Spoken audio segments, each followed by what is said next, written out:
പ്രേക്ഷക പ്രിയ പരമ്പരകൾ പുതിയ സമയമാറ്റത്തോടെ ചട്ടമ്പിപ്പാറു എല്ലാ ദിവസവും രാത്രി 7 മണിക്കും കന്യാദാനം രാത്രി 7:30. തുള്ളലും ചാടലും ഒന്നും വേണ്ട. പ്രിയം പറഞ്ഞതുപോലെ അത് അപകടം. അഥവാ കരിനാഗം കണ്ടോണ്ട് വന്നാലും നമ്മൾ കളിക്കുകയാണെന്ന് അയാൾക്ക് മനസ്സിലാവരുത്. അങ്ങനെയുള്ള എന്തെങ്കിലും കളി മതി. അങ്ങനെയാണെങ്കിൽ അന്താക്ഷരിയാ ബെസ്റ്റ്. അന്താക്ഷരി അത് മതി. എന്നാ ഉഷ ചേച്ചി തുടങ്ങ.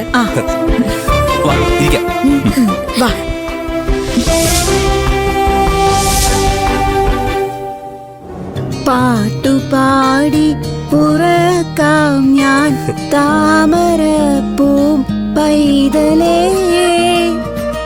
കേട്ടു കേട്ടു നീയുറങ്ങൻ കരളിന്റെ കാതലേ. ഇതിലും പഴയ പാട്ടൊന്നും കിട്ടിയില്ല ഉഷ ചേച്ചി. എനിക്കിതൊക്കെ അറിയൂ. പുതിയ പാട്ട് കേൾക്കാനൊക്കെ എനിക്കെവിടെയാ നേരം? കരളിന്റെ കാതലേ. മോഹൻ ചേട്ടൻ കാ വെച്ച് തുടങ്ങണം. കാക്കത്തമ്പുരാട്ടി കറുത്ത മണവാട്ടി കൂടെ വീടേ കൂടെ വീടേ. കൂടെ വിടെ. പ്രിയൻ ഏ വെച്ച് തുടങ്ങുന്ന പാട്ട് പാടണം. എന്റെ നെഞ്ചാകെ നീയല്ലേ, എന്റെ ഉന്മാദം നീയല്ലേ, നിന്നെ അറിയാനുള്ളു നിറയാൻ ഒഴുകി ഒഴുകി ഞാൻ എന്നുമെന്നും ഒരു പുഴയായി ആരാധികേ.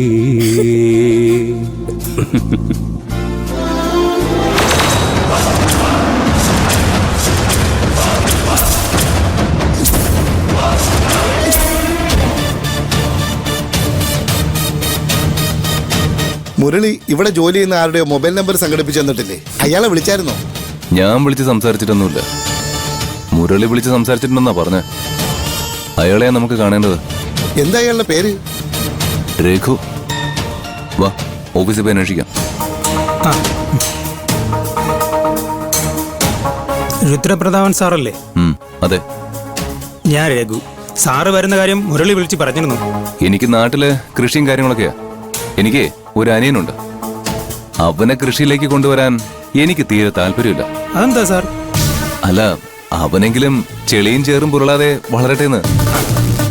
അതുകൊണ്ടാ അവനൊരു ബിസിനസ് ഇട്ട് കൊടുക്കുന്നതിനെ കുറിച്ച് ഞാൻ ആലോചിച്ചത്. തുണി ബിസിനസ്സില് പകുതിക്ക് പകുതി ലാഭമാണെന്നാ ഞാൻ അറിഞ്ഞത്. അത് പറയാനുണ്ടോ സാറേ? ഞങ്ങളെ മുതലാളിക്ക് ഈ ഒരു കമ്പനി മാത്രമേ ഉള്ളൂ. പക്ഷേ ഈ ടൗണിലെ ഏറ്റവും വലിയ കോടീശ്വരനാ PKR സാർ. ഒക്കെ ഈ കമ്പനിയിൽ നിന്ന് സമ്പാദിച്ചതാ. അല്ല, എത്ര ഇൻവെസ്റ്റ് ചെയ്യാനാ സാറിന്റെ പ്ലാൻ? തുടക്കത്തിലൊരു 2 കോടി. ബിസിനസിന്റെ പോക്ക് നോക്കിയിട്ട് കൂടുതൽ കാശിറക്കുന്ന കാര്യം തീരുമാനിക്കും. 2 കോടിയോ? അല്ല, ഈ ബിസിനസിന്റെ സീക്രട്ട് ഒക്കെ രഘു സാർ തന്നെ രുദ്രപ്രതാപൻ സാറിന് പറഞ്ഞു കൊടുക്കുകയും വേണം. അയ്യോ, എന്നെ സാറിൽ നിന്നൊന്നും വിളിക്കല്ലേ. ഇവിടത്തെ സാറ് കരുണാകരൻ സാറാ. ഞാൻ കരുണാകരൻ സാറിന്റെ അസിസ്റ്റന്റാ. ഞാൻ അസിസ്റ്റന്റ് ആണെങ്കിലും എന്നോട് ആലോചിക്കാതെ കരുണാകരൻ സാർ ഒന്നും ചെയ്യില്ല. ദേ സാർ വന്നല്ലോ. ദേ, അതാണ് കരുണാകരൻ സാർ.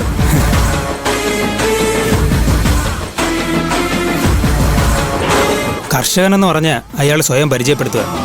കൃഷികൾ എന്തൊക്കെയാണെന്ന് അറിയോ? ഏലം, കുരുമുളക്, ഇഞ്ചി എല്ലാം ഉണ്ട്. കോടീശ്വരൻ എന്ന് പറഞ്ഞാൽ പോരെ, കാശിന്റെ പുറത്ത് കിടന്നുറങ്ങുന്ന ആളാ. എൻ്റെ ഒരു പരിചയക്കാരുണ്ട്, മുരളി. അവൻ പറഞ്ഞതാ. ഇവർ രണ്ടുപേരും എന്താ ഇവിടെ വന്ന്? ബിസിനസ് സംസാരിക്കാൻ. അയാളുടെ അനിയന് തുണി ബിസിനസ് തുടങ്ങണം. ചെറിയ മട്ടിലൊന്നുമല്ല, തുടക്കത്തിൽ തന്നെ 2 കോടി മുടക്കും. 2 കോടിയോ? കാശിന്റെ പുറത്ത് കിടന്നുറങ്ങുന്നവരാണെന്ന് ഞാൻ പറഞ്ഞില്ലേ? സാർ അവരെ സംസാരിച്ച് ചാക്കിലാക്ക്. നീ വാ.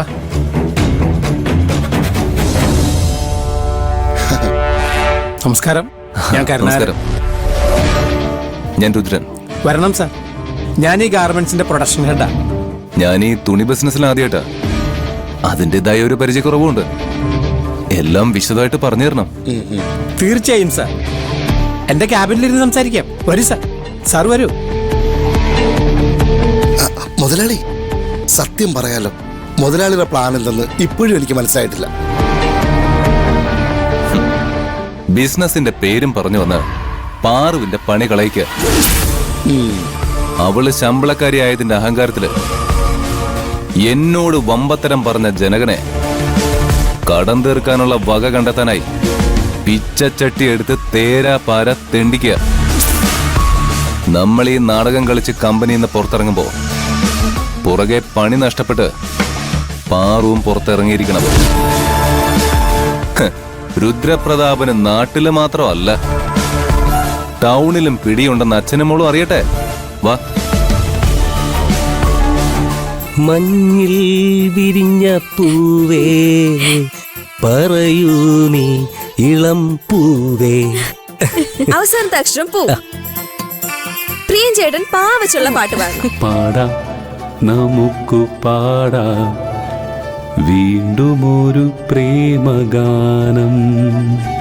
പാടിപ്പതിഞ്ഞ ഗാനം, പ്രാണനൊരുകും ഗാനം.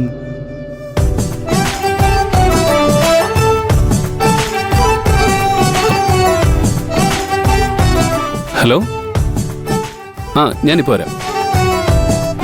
മെറ്റീരിയൽസ് വന്നിട്ടുണ്ട്, എനിക്കൊന്ന് ചെക്ക് ചെയ്യണം. നിങ്ങൾ കളിച്ചോ.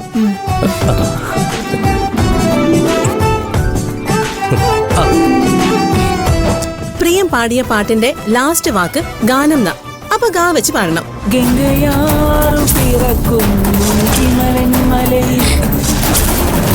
ആ, ഇത് സിനിമാ പാട്ടൊന്നുമല്ല. സിനിമാ പാട്ടേ പാടാൻ പാടുള്ളൂ. അങ്ങനെ നിയമമൊന്നുമില്ല. ആ, അങ്ങനെ നിയമമുണ്ട്. ആ രഘു, സാറന്മാരെ നീ എന്റെ ക്യാബിനിൽ കൊണ്ടിരുത്ത്. വരൂ സാർ. ചെല്ലു സാറേ.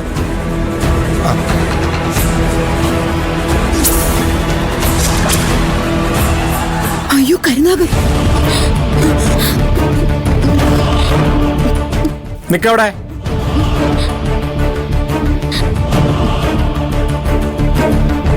എന്താ ഇവിടെ നടക്കണേ?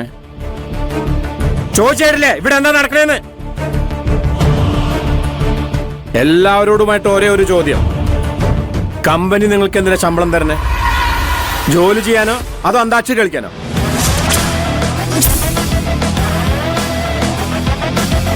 എടാ ഉണ്ണി, നീ അത് കണ്ടോ? നാട്ടില് ചീറ്റപ്പുലി പോലെ ചാടാറുള്ള ചട്ടമ്പി പാറു ഇവിടെ പൂച്ചയെ പോലെ പതുങ്ങി നിൽക്കുന്നുണ്ടല്ലേ? കണ്ടു കണ്ടു. എന്താ ആരും ഉത്തരം പറയാത്തെ? എനിക്ക് ഉത്തരം കിട്ടണം. ജയന്തി, നീ പറ. നിങ്ങൾക്ക് കമ്പനി ശമ്പളം തന്നെ എന്തിനാ? അന്താക്ഷരി കളിക്കാനോ അതോ ജോലി ചെയ്യാനോ? ജോലി ചെയ്യാം. എന്നിട്ട് ഞാൻ വരുമ്പോ നിങ്ങൾ ജോലി ചെയ്യായിരുന്നോ അതോ അന്താക്ഷരി കളിക്കായിരുന്നോ?